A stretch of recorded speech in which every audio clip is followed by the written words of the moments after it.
Hey there, welcome to another live Friday episode of the Certified Badass Online Marketing Podcast. I'm your host, Bobby Klink, and today I'm excited for what we're going to talk about because I'm going to give you one of those big, swift kicks in the ass that I think you probably need. Specifically today, we're going to talk about goal setting.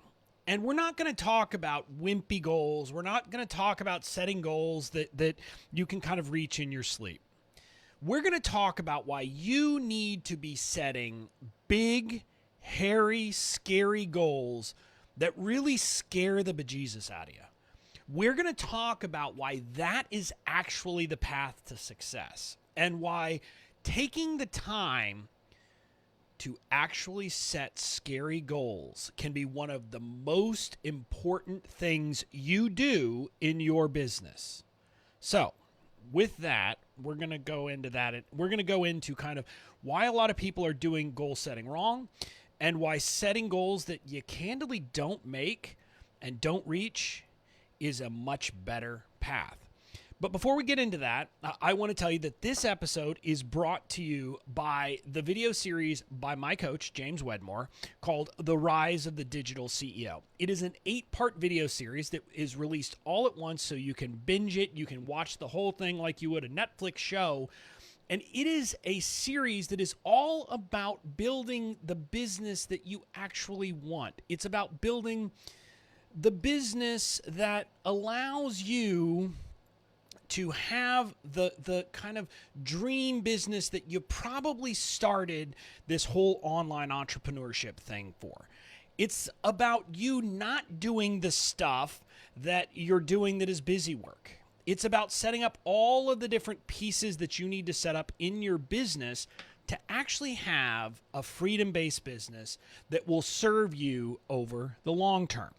You can register for the series, which is called The Rise of the Digital CEO, by heading over to bobbyklink.com/rise. The videos will drop on Monday, June 15th. And we have a lot of fun stuff in store for people who sign up. We're going to be doing lives on the page. We're going to be talking about it. We're going to make it a lot of fun and help my folks go deeper and get the most value out of the series. So make sure you check that out too. But with that, I want to get into today's episode. And I want to talk about why you need to be setting big, hairy, scary goals. Now, my view is that every goal you set, you should come at with the perspective of there is no possible way I could ever actually hit this goal. Now, I'm not saying you're never going to hit your goals, but I think honestly, if you are setting the right kinds of goals, you should miss at least 90% of the time. And I'm going to be a bit different than most people because I am not going to propose to you, like a lot of people do, that you should set safe, stretch, and a big, hairy, scary goal. I say screw the safe and screw the stretch goals. Just set the big, hairy, scary goals. And I want to talk about why that is. And I'm going to kind of talk about why you should set big goals, why you should be setting goals you're probably not going to reach, and also why you shouldn't even set those safety goals along the way. And there's really kind of 3 reasons that I want to talk about. The first reason is that setting big goals is what will get you out of your comfort zone. And what I mean by this is when you set a crazy goal and your only goal, the only way you could reach your goal is going to be to take some massive action, well, then maybe you just might take the massive action that you need. And let me kind of contrast that with the kind of goal that a lot of people set. A lot of people will set a goal that's like, okay, well, I'm going to increase my pace of where I'm already pacing by 5%. And I'll use this example. Let's say that you are currently generating 300 leads per quarter. So 100 leads, new leads into your business per month. Let's say that's what you're pacing right now. And you say, okay, for the next quarter, my goal is to get 315 new leads. My question for you is that going to make you do anything differently than you've already been doing? The answer is probably not. I mean, maybe you're going to say, okay, well, I'm going to go in and maybe I'll tweak the language on this ad just a little bit. Or maybe I'll, spend another $1 a day on Facebook ads. Or, you're going to do something minor. You're not actually going to say, okay, I've got to do something fundamentally different. I've got to stretch myself. I've got to come up with a new way. I've got to come up with kind of something different to make a fundamental shift in what's happening. And what I will tell you is that if you ultimately want to grow as an entrepreneur, if you want your business to grow like over the long term, if you want to get kind of those quantum leaps that you hear about making, it doesn't come by setting goals that you can meet by making little tweaks to what you're already doing. The quantum leaps come from you saying, you know what? I'm going to double this over the next quarter. I'm going to do something crazy. And then saying, I now got to figure out how the heck I'm going to do that. I've got to figure out what am I going to do that's so fundamentally different from what I'm already doing to actually cause this explosive growth. And that's kind of the concept that I want you to get is you're going to have to be a different person than you've been being if you want to grow. It's this funny thing. James Wedmore, my coach, says this all the time, and I don't think he's the original person who said this, but he said, what you got you here won't get you there. In other words, like for me, I'm a multiple six-figure business. If I want to have a 7-figure business, I can't keep acting like a 6-figure business owner. I have to be a 7-figure business owner to have a 7-figure business. That means I have to grow. I have to make those quantum leaps in my own business, in my own kind of mindset, in all of that stuff. And I can't do that by saying I'm going to tweak things around the margins. I have to get the hell out of my comfort zone, get uncomfortable, and take uncomfortable actions. And setting these big, huge goals that you're like, whoa, it's going to be crazy to get there, is the only way that realistically you're going to be motivated to do it. Because most of us are motivated by goals. And so if we have a goal and we say, okay, great, okay, I need to grow it by 15%. That's what we're shooting for. We're not going to take these massive actions. So the first reason why you need to do it is why you need to set big, hairy, scary goals is so that you'll get out of your comfort zone and take those crazy actions. And I want to talk for a second about why this also means you should not be setting safe and stretch goals, but only a big, hairy, scary goal. The reason's pretty simple, because if you have a safe goal, that's what you're shooting for. If you set multiple goals and one of them is your big, hairy, scary goal, you're not even paying attention to that one. Because you're like, okay, well, fine. As long as I meet the safe goal, I'm okay. As long as I get to that, I'm good.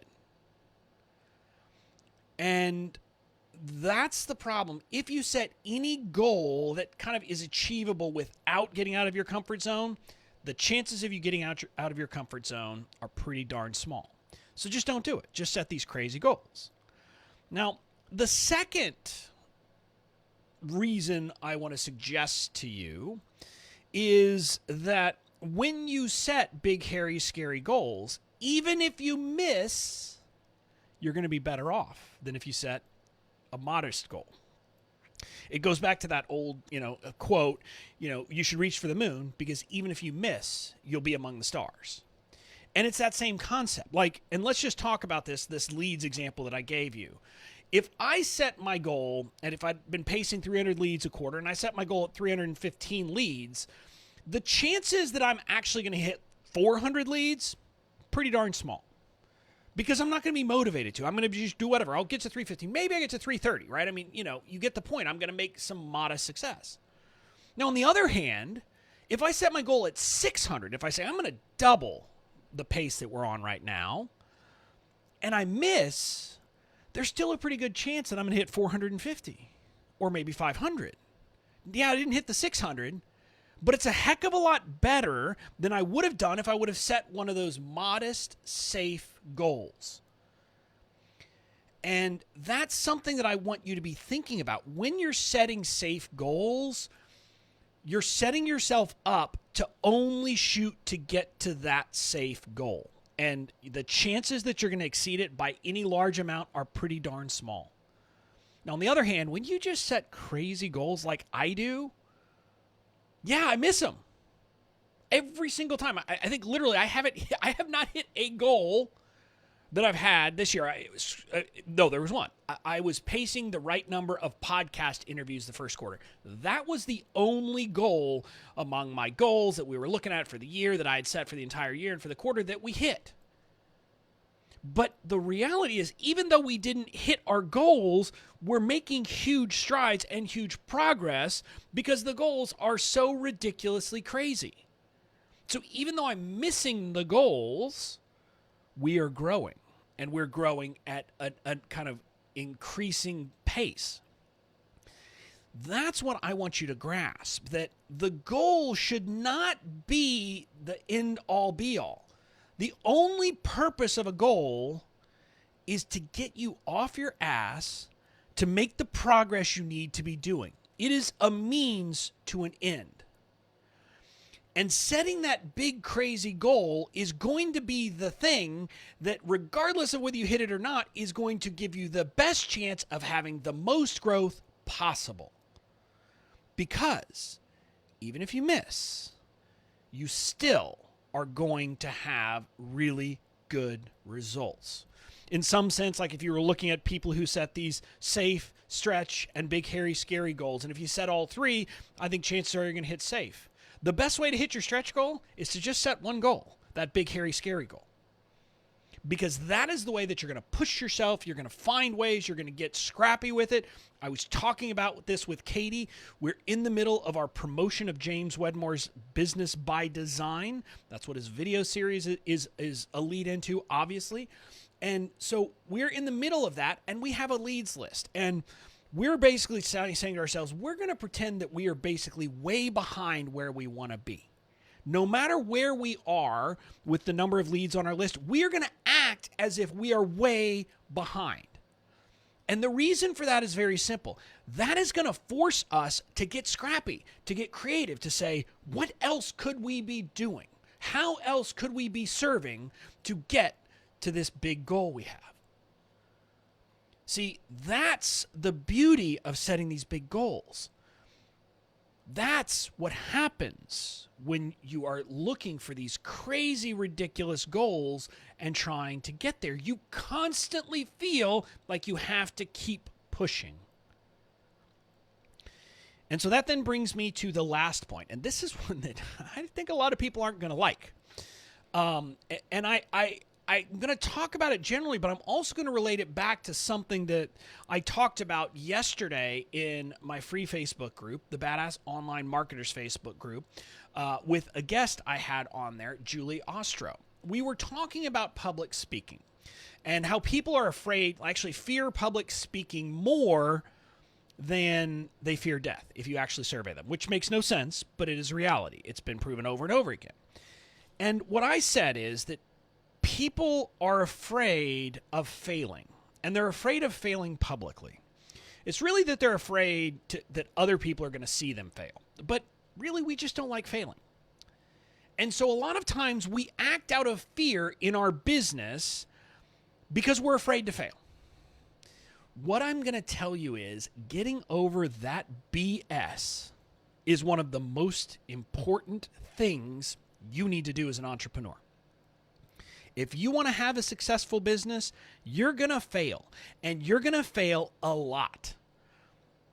You're going to try things that don't work. You're going to have promotions that didn't cut it. You're going to have offers that the market doesn't like. You're going to try things on social that people don't like. You're going to do emails that people don't like. We could go down the list over and over and over again. There are going to be things you do that frickin' fail.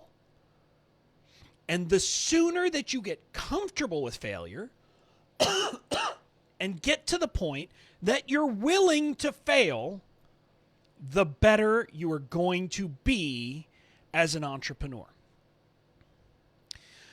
I have failed a ton since I started this business. Some of them very public, some of them private. The key to me is that every time I fail, I say, oh, interesting. Okay, that didn't work. What's next?